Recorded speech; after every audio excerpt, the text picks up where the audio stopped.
ભાયલી ગામ નજીક સગીરા પર ગેંગ રેપની ઘટના બાદ કોંગ્રેસ નેતા ચંદ્રકાંત ભથ્થુની આગેવાનીમાં વડોદરા શહેર કોંગ્રેસ સમિતિએ જિલ્લા એસપી ઓફિસ ખાતે રજૂઆત કરી। પ્રાપ્ત માહિતી અનુસાર વડોદરાના ભાયલી ગામ નજીક અવાવરૂ જગ્યા પર સગીરા સાથે ગેંગરેપની ઘટના બાદ કોંગ્રેસે સરકાર સામે સવાલો ઊભા કર્યા છે।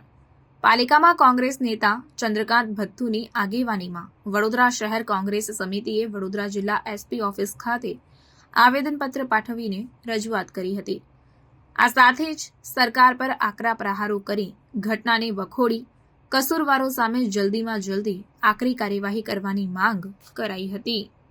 પહેલી વાત તો આ ઘટના નિંદનીય છે, એને અમે વખોડીએ છીએ, કોંગ્રેસ પાર્ટી બી વખોડે છે।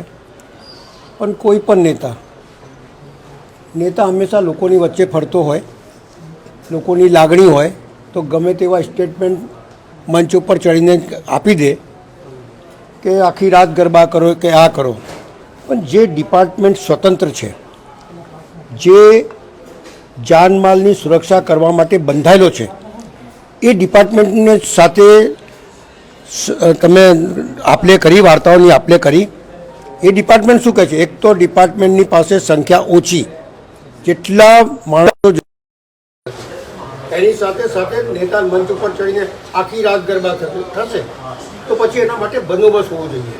દીકરીઓની રક્ષા કરવા માટે તમારી પાસે શું વ્યવસ્થા છે?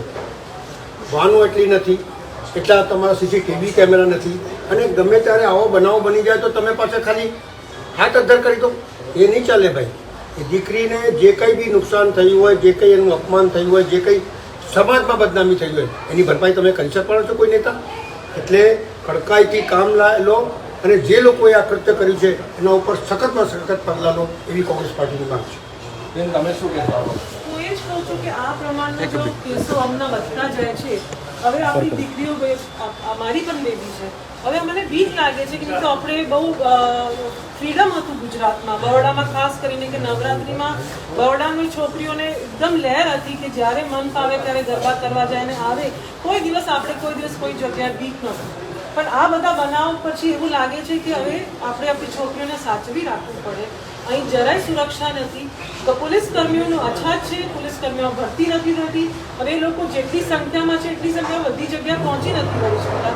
બીજું ટેકનોલોજીનો જે યુઝ છે, સીસીટીવી બધી જગ્યા નથી, બધી જગ્યા સ્ટ્રીટ લાઇટ્સ નથી। સૌથી મોટી આખી બેસિક પ્રોબ્લેમ કે સ્ટ્રીટ લાઇટ નથી મોટા એરિયાઝમાં, તો ત્યાં તમને કેવી રીતે તમે સાચવશો છોકરીઓને? અને આજ હમણાં નવરાત્રિમાં છોકરીઓ ગરબા નહીં નીકળે તો ક્યારે જશે? આજે અમારે ગુજરાતના લેવલ કે ગુજરાત મોડલમાં ફ્રીડમ છે, ક્યાં દેખાય છે હમણાં ફ્રીડમ? આ ફ્રીડમમાં તો હવે જોખમ છે, અને આ જોખમ જે છે આપણે આપણી છોકરીઓને ના બચાવી શકીએ તો આપણા માટે બહુ શરમનાક વસ્તુ છે।